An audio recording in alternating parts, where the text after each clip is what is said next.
Решение. Переходим к рассмотрению ходатайства. Слово для доклада предоставляется судье Айдарбекович Чинарь Аскарбеков.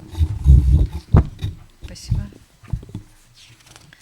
Уважаемые коллеги, уважаемые участники судебного процесса, в Конституционный суд Кыргызской Республики 10 января 2025 года поступило ходатайство Мацакова Самата Аскаровича и Джаныбекова Нурсултана Джаныбековича о проверке соответствия части 2 статьи 307 Уголовно-процессуального кодекса, предусматривающей вынесение судом частного определения в отношении обвинителя и адвоката за нарушениями порядка в судебном заседании, статьи 55, части 2 статьи 56, частям 1 и 2 статьи 61, статье 64, частям 4, 5 статьи 100 Конституции Кыргызской Республики. Как следует из ходатайства, приложенных к нему материалов, в отношении адвоката Джаныбекова Октябрьским районным судом города Бишкек было вынесено частное определение за нарушение порядка в судебном заседании, предписывающего адвокатуре Кыргызской Республики и Министерству юстиции Кыргызской Республики рассмотреть вопрос о прекращении действия его лицензии на право занятия адвокатской деятельностью. Данное частное определение суда было обжаловано в апелляционном порядке в Бишкекский городской суд, который прекратил производство по жалобе, обосновывая свое решение тем, что частное определение, как судебный акт, направленный на обращение внимания должностных лиц государственных органов и иных организаций на факты нарушения закона, требующих принятия мер, не может быть обжалован в апелляционном порядке, поскольку в перечне обжалуемых судебных актов в первой инстанции не предусмотрен.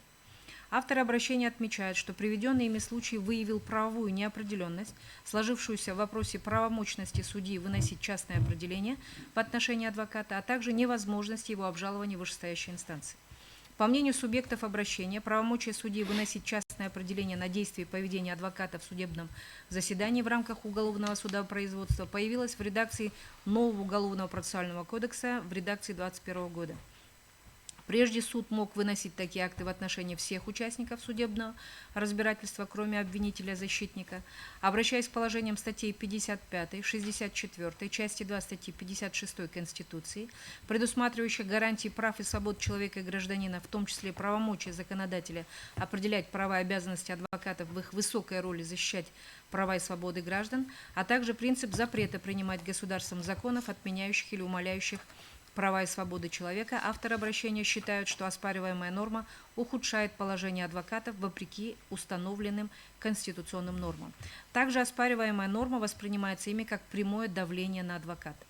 Наряду с указанными выше доводами заявители отмечают, что взаимосвязанное применение норм Уголовно-процессуального кодекса в части обжалования актов первой инстанции в апелляционном порядке перечисляются статьи 401, 408, 416, 417, показывает невозможность такого обжалования частного определения судьи.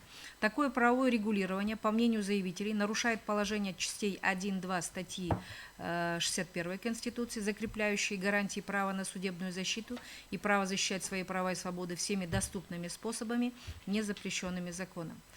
Также субъекты обращения в качестве доводов приводят положение частей 4-5 статьи 100 Конституции, которыми, по их мнению, предусмотрены требования по урегулированию законом процессуальных прав участников и иных лиц, чьи права и интересы были затронуты решениями судов, в том числе и право их обжалования. С учетом изложенного, заявители просят признать оспариваемую норму, противоречащей Конституции. Определением коллегии судей Конституционного суда от 10 февраля 2025 года ходатайство Мацакова Джаныбекова было принято к производству.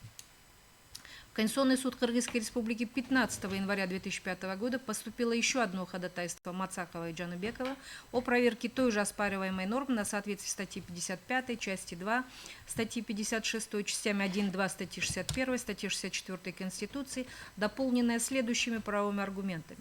Заявители считают, что содержание понятия частного определения как акта суда, которым обращается внимание должностных лиц организации на факты нарушения закона для принятия ими соответствующих мер, не согласуется с оспариваемой нормой, так как в ней содержатся, собственно, сами меры, применяемые судом за нарушение порядка в судебном заседании.